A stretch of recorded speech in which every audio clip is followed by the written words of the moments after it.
ये किस्सा क्या है?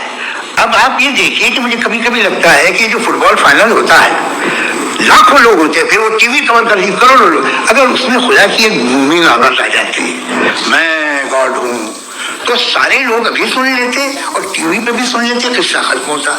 ये इतनी राजदारी क्या है कि तुम सामने खुद तो सबूत दे दो हमें सॉलिड, ये कैसा ये यूनिवर्स कैसे बने, इससे मसला क्या हल होगा? मैं पूछूंगा आपसे खुदा कैसे बना? क्यों नहीं पूछूंगा कैसे बना? बल्कि वो तो कायनात से कहीं ज्यादा इंटेलिजेंस है, कायनात से कहीं ज्यादा कॉम्प्लेक्स जी, वो हमेशा से आप कहेंगे मैं मान लूंगा। अच्छा, दोयम वो कादिर मुतलक, यानी कादिर मुतलक का मतलब ओमनीपोटेंट, जो चाहे कर सकता है, आपको नौकरी दिलवा सकता है, आपकी अच्छी जगह शादी करवा सकता है, आपके पड़ोसी का मुकदमा हरवा सकता है, आपको जिता सकता है, सब काम करता है। थोड़ा सा माइक जी, वो इस दुनिया को चला कैसे रहा है? ये दुनिया कैसी चल रही है? आपको इस पर हैरत नहीं होती? या कयामत के बाद कभी एक जस्टिस होगा, जब ये बच्चा मर चुका होगा, जिसकी धज्जियां उड़ गई बम से, इसको इंसाफ मिलेगा सब। अच्छा, आप जवाब दो। हाँ जी, मैं इसीलिए आपकी तरफ। सबसे पहले आपने रेवलेशन और स्क्रिप्चर्स की बात की, इस पे मैं बात कर सकता हूँ, लेकिन आज नहीं करूंगा क्योंकि वक्त कम है, कभी और इस पे डिस्कस करेंगे। मैं तैयार हूँ उस पे भी बात करने के लिए। ये अभी से राउंड 2 की भूमिका तय हो रही है। Does God exist round 2? चूंकि आज गॉड के एग्जिस्टेंस पे बात है, तो मैं उसी के रिलेटेड जो है आपके सवालात को एंटरटेन भी करूंगा और मैं भी पूछूंगा। आपने कहा कि आपने साबित ही नहीं किया, जबकि आर्ग्यूमेंट ऑफ कॉन्टिंजेंसी बुनियादी आर्ग्यूमेंट है। आप मुझे कॉन्टिंजेंसी का मतलब बताइए, आपका मतलब क्या कॉन्टिंजेंसी? कॉन्टिंजेंसी का मतलब ये हुआ कि हर वो वजूद जो किसी भी चीज का पाबंद है, हर वो वजूद या हर वो चीज जो अपने एग्जिस्टेंस में किसी भी चीज के पाबंद है और उससे बाउंड है, उसको उसकी जरूरत है, उस पर डिपेंड करती है, तो जाहिर सी बात है कि उसका कोई ना कोई कॉज होता है। ये तो अक्ल की बात है, ये आप रीजनिंग की बात करते हैं, मैं वही कर रहा हूं। दूसरी चीज, आपने ये बात कही कि इतने बिलियन लाइट ईयर्स दूर है, उसका मेरा क्या लेना देना। फिर मेरे ख्याल से आपको ये नहीं कहना चाहिए I think therefore I am an atheist. आपको सोचना चाहिए, सिर्फ आप एक लिमिटेड दायरे में रहकर नहीं सोचें, बल्कि बाहर निकलकर सोचें। आपने तीसरा सवाल किया, आपने 2-3 सवाल एक साथ। ऐसी बातें ना कीजिए, कुछ को इतराज हो जाएगा आप पे कि आप कुछ भी सोचिए, ये इजाजत आपको है नहीं, मुझे है।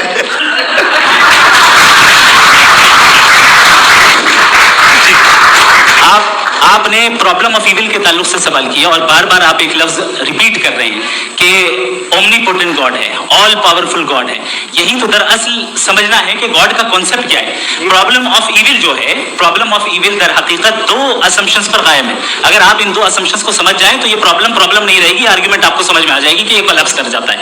पॉइंट नंबर 1, यानी जो आपका सबसे पहला फॉल्स असम्पशन है कि गॉड मर्सीफुल है, ओमनीपोटेंट है, दुनिया में जुल्म हो रहा है।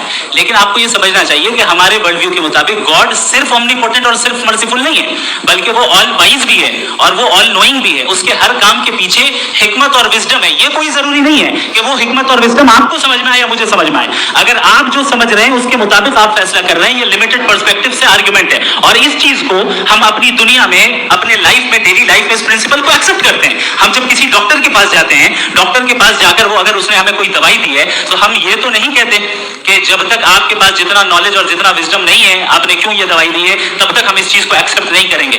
नहीं कहते, हम उसकी अथॉरिटी को तस्लीम करते हैं। क्यों? क्योंकि उसकी हम जानते हैं कि वो नॉलेजेबल है, वो विजडम वाला है, हमसे ज्यादा नॉलेज और हमसे ज्यादा विजडम है। बताएगा डॉक्टर में और खुदा में बड़ा डिफरेंस है। डॉक्टर पढ़ा लिखा होता है, एक तो मैं उसकी बात सुनूंगा। दोयम ये नहीं, कुछ जवाब तो ये भी नहीं है सर। अगर सब ऑडियंस से बोलने लगेंगे तो फिर मतलब नहीं। मतलब आप ये कहें कि क्योंकि आप डॉक्टर पे बिलीव करते हैं कि खुदा पे बिलीव किए, क्या ये मिसाल आपको समझाने के आर्गुमेंट है, इस पे आपको इतराज नहीं है। तो सिंपल बात यह है कि मैं अगर ये यकीन कर रहा हूँ कि एक ओमनीपोटेंट उसकी मसलहत है, ये तो बच्चे मर रहे हैं, ये मसलहत है उसकी, मुझे नहीं चाहिए इसकी मसलहत। उसकी मसलहत नहीं, ये तो समझना है, मतलब एक्सपीरियंस। अच्छा, आपने अभी मेरी बात पूरी सुनी नहीं। मैंने कहा आपका पूरा आर्ग्यूमेंट 2 फॉल्स असम्पशंस पर है। एक फॉल्स असम्पशन मैंने बता दिया, दूसरा फॉल्स असम्पशन ये है कि इस दुनिया में इविल के होने का कोई गुड रीजन नहीं है, जबकि हमारे पास बाज रीजंस मौजूद हैं, हमारे पास बाज वजूहात मौजूद हैं। अगर इस दुनिया में इविल ना हो तो आप गुड को डिफाइन कैसे करेंगे? अगर जुल्म ना हो आप इंसाफ को समझेंगे कैसे? अगर तारीकी ना हो तो आप लाइट को समझेंगे कैसे? बहुत अभी और सुन लें, अभी और बाकी है। ये तो बात बहुत पसंद आई साहब मुझे, कि जब तक रेप ना हो तब तक औरतों की इज्जत का ख्याल आपने मेरा जवाब पूरा सुना ही नहीं। जब तक के बच्चों का कत्ल ना किया जाए तब तक आपको बच्चों की मासूमियत की इज्जत। आपने पूरा जवाब सुना ही क्या बात, क्या आपने नुक्ता निकाला? आपने पूरा जवाब सुना ही नहीं। आप सुन लें, मेरी बात सुन लें। ये मैंने आपको एक चीज बताई। दूसरी चीज, इस दुनिया में हम आए हैं टेस्ट के लिए, हमारा टेस्ट हो रहा है और हर इंसान का अलग अलग अंदाज में टेस्ट होता है।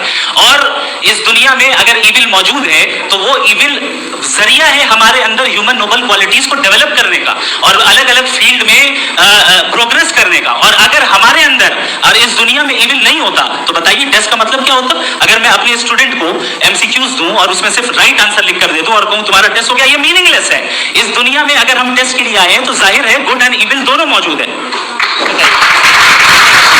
तो अगर गुड एंड इविल दोनों मौजूद है तो ये इविल भी खुदा का बनाया हुआ है। जी हाँ, खुदा का बनाया हुआ है। लेकिन अच्छा, चलो अच्छी बात। जी बिल्कुल, तो बिल्कुल खुदा ने मतलब बनाया। अभी तो ये है कि जो मेजॉरिटी है दुनिया में वो इविल है, तो ये खुदा एक्चुअली इविल के साइड पे लग रहा है मुझे। बिल्कुल भी नहीं, मैं बता- मेजॉरिटी में तो वो है। क्या बात कर रहे हैं भाई आप? मैं बहुत- कोई भी जो मुंसिफ होगा, चाहे आपका अपना घर हो जिसके आप सबसे बड़े हैं, चाहे आपकी ऑर्गेनाइजेशन हो जो आप चलाते हैं, वहां पर आप इविल रखेंगे साबित करने को कि बाकी लोग शरीफ हैं। मेरी बात सुनिए। क्या ये आर्ग्यूमेंट ही गलत है? अगर- कि जब तक कि कोई इविल नहीं होगा तब तक के शरीफ आदमी शरीफ नहीं लगेगा। अगर एग्जामिनर गलत ऑप्शन दे रहा है तो एग्जामिनर इविल नहीं हो गया। जो गलत ऑप्शन को सेलेक्ट कर रहा है वो फेल होगा। क्रिएटर ने इविल को बनाया है लेकिन वो इविल नहीं है। अच्छा। सुनिए मेरी बात, लेट मी कंप्लीट सर। जी, जी। क्रिएटर ने इविल को बनाया है टेस्ट के लिए, वो इविल नहीं है। इविल वो होगा जो उसे इख्तियार करेगा। छुरी को बनाने वाला गलत नहीं होता है, छुरी का गलत इस्तेमाल करने वाला गलत होता है। रेप को कैसे गलत इस्तेमाल करते हैं? रेप इंसान के फ्री विल का रखनी चाहिए। ये रेप कैसे गलत इस्तेमाल होता है? ये मुझे अब सुन ले, अब सुन ले। गलत इस्तेमाल होता हाँ मैं बता रहा हूँ, कैसे गलत मैं बता रहा हूँ जी। कि जो इविल इस दुनिया में मौजूद है उसके कई सारे तरीके हैं। एक तरीका इंसान का अपना फ्री विल है। अब अगर कोई रेपिस्ट रेप कर रहा है तो इसका गॉड का कसूर नहीं है, वो अपने फ्री विल का गलत इस्तेमाल कर रहा है, उसको सजा मिलनी चाहिए। अच्छा। और उसी के लिए जहन्नम बनाई गई है। ये फ्री विल का भी बड़ा चक्कर। आप जब कोई बुरा काम करते हैं, कोई बुराई होती है तो ये कहा जाता है कि ये फ्री विल है। 7 billion free wills are moving on this planet. 7 billion free will. और एक आदमी अपनी फ्री विल से मुझे कत्ल कर दे तो मैं खुदा की मर्जी से मारा हूँ कि इसकी फ्री विल की वजह से। मेरी मौत खुदा के हाथ है या ये फ्री विल वाले के हाथ है? खुदा ने फ्री विल का निजाम बनाया है और उस निजाम का गलत इस्तेमाल करके कोई आपको मार रहा है, इस्तेमाल करके मेरा कत्ल कर देता है। अब मेरी मौत का जिम्मेदार कौन है? वो इंसान जिम्मेदार है। वो इंसान। जी। ये कहना कि और उसको सजा मिलेगी। तो अब आप आगे चलिए कि ये तय करना कि अल्लाह ही या खुदा, सॉरी अल्लाह ने, खुदा ही जिंदगी देता है और खुदा ही मौत देता है, ये गलत है। बिल्कुल गलत नहीं है। हाँ, नहीं। निजाम उसी ने बनाया फ्री विल का।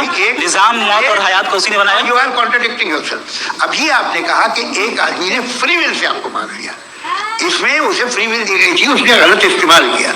7 billion free wills are moving on this planet और आप चाह रहे हैं कि मैं सिर्फ खुदा का ध्यान करूं। ये 7 बिलियन फ्री विल्स को मुझे लुक आफ्टर करना पड़ेगा कि नहीं? ये तो तबाहियां कर रही हैं और तबाहियां ज्यादा हो रही हैं। बिल्कुल। तो अगर आप बताएं अगर खुदा नहीं है फॉर एग्जाम्पल, हाँ। तो आप इविल को कैसे डिसाइड करेंगे? यानी how can you define evil objectively without God? देखिए, दुनिया में 2 तरह के जानवर हैं। एक जो अकेले रहते हैं जंगल में और एक जो ग्रुप्स में रहते हैं। ग्रुप में जो भी रहेगा, चाहे वो आपका फाउंडेशन हो, चाहे कोई क्लब हो, चाहे कोई पॉलिटिकल पार्टी हो, चाहे कोई यूनिट हो, उसमें आपको इंटरेक्ट करने के रूल बनाने पड़ेंगे। यानी लोग तय करेंगे। लोग तय अगर लोगों ने ये तय किया कि किसी का रेप करना सही, आप जस्टिफाई करेंगे? नहीं, आपका फाउंडेशन तो ये हो गया ना कि लोग ही विल डिसाइड करेंगे। दुनिया में ऐसे ग्रुप्स हैं जो रेप को जायज मानते हैं सर्टन हालात में। मैं डिटेल में नहीं जानूंगा, आप ही जानते हैं। ये जो आईसिस वाले थे, इन्होंने क्या किया था, तो उन्होंने क्या किया उसका खुदा से कोई ताल्लुक नहीं है सर। मैंने सिंपल सवाल किया कि इविल को आप डिफाइन करते कैसे हैं? आइए वापस आइए जी। आप साथ में तभी रह सकते हैं जब कुछ आप ऐसे उसूल डेवलप करें जिसमें हर एक का बेसिक तहफ़्फ़ुज़, हर एक का बेसिक राइट हो और हर एक को कोई आराम मिले। यही तरीका है किसी भी ऑर्गेनाइजेशन जिसमें एक से ज़्यादा लोग हैं और वो ऐसे चलती है जिंदगी। उसमें अगर आप गड़बड़ करेंगे तो तबाही होगी, नुकसान होगा, बर्बादियां आएंगी। और अगर उसमें आप घर ले लीजिए ना, एक हस्बैंड है, एक वाइफ है, बच्चे हैं, वालदा भी हैं, दो बहनें भी हैं, एक भाई भी है। अब इसमें कोई निजाम आपको चाहिए साथ में रहने का और एक दूसरे पे भरोसा रहे, एक दूसरे के बही ख्वाह हो, एक दूसरे की मदद करें, ऐसी जिंदगी। सर आपकी बात आ गई, आप ये कह रहे हैं कि लोग डिसाइड करेंगे क्या सही है क्या गलत है, यही है मेजोरिटी डिसाइड करेगी क्या सही है क्या गलत है? अरे भाई बिल्कुल। मेजोरिटी अगर ये कहे कि नाजी जर्मनी के साथ जिस तरह मेजोरिटी थी कि जेनोसाइड करना सही, आप जस्टिफाई करेंगे? आपका ये सवाल सिर्फ उसके बाद क्लोजिंग। हाँ, उस वक्त प्लेनेट पे जो लोग थे उनमें कितने लोग हिटलर को सही समझते थे? अच्छा, प्लेनेट की मेजोरिटी तय करेगी, सोसाइटी की नहीं। प्लेनेट की मेजोरिटी गॉड के एग्जिस्टेंस को सही मानती है, आप क्यों नहीं मानते?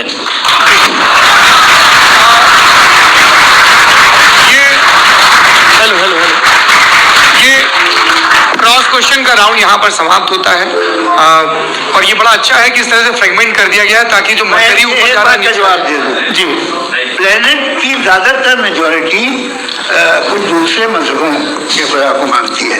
आप उन्हें नहीं, आप तो मेजोरिटी की बात कर रहे अच्छा, ये हैं। closing majority की आप ये कह रहे हैं इविल और गुड को डिसाइड मेजोरिटी करेगी, मेजोरिटी जो कर दे वो सही हो जाएगा। इसको जैसा आप ही लोगों ने तय किया है उसी फॉर्मेट को फॉलो कर लेते हैं। भाई मैंने तो भले लोगों पे एतबार किया और तब मॉडरेशन तय किया।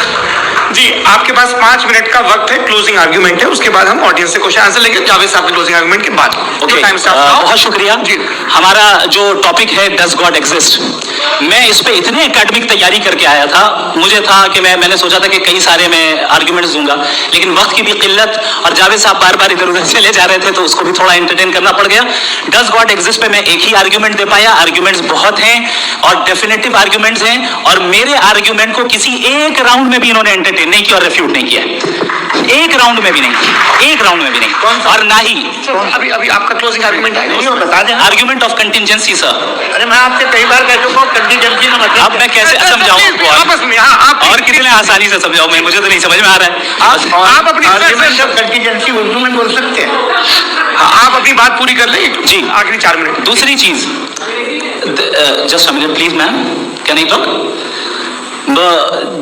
दूसरी चीज ये है कि आपने एक तो इसका जवाब नहीं दिया, दूसरा आपने गॉड के ना होने पर कोई डेफिनेटिव आर्गुमेंट नहीं दिया, सिर्फ मजहब पे बात कर रहे हैं आप। मजहब तो आज हमारा टॉपिक ही नहीं था, आज तो हमारा टॉपिक आप मजहब से ले लेकर आईएस तक चले गए। भाई हमारा क्या ताल्लुक है उससे? We condemn them. और उसका गॉड से क्या ताल्लुक है? अगर कोई गलत काम कर रहा है, किसी ने किसी को कत्ल किया, किसी ने किसी का रेप किया, उसको सजा मिलनी चाहिए। और आपके पास कोई भी rational strong foundation of morality नहीं है। आपने कहा कि मेजॉरिटी तय करेगी सोसाइटी की, वो सही होगा। मैंने कहा हिटलर को, फिर आप सही कहेंगे नहीं, प्लेनेट की सोसाइटी की मेजॉरिटी तय करेगी। तो पहले प्लेनेट की मेजॉरिटी गॉड के एग्जिस्टेंस को मानती है, आप कह रहे हैं रिलीजियस है। तो यानी आपके पास कोई स्ट्रॉन्ग फाउंडेशन नहीं है ऑब्जेक्टिव मोरालिटी का। ऑब्जेक्टिव मोरालिटी का अगर कोई फाउंडेशन है तो वो सिर्फ गॉड है, गॉड है, गॉड है।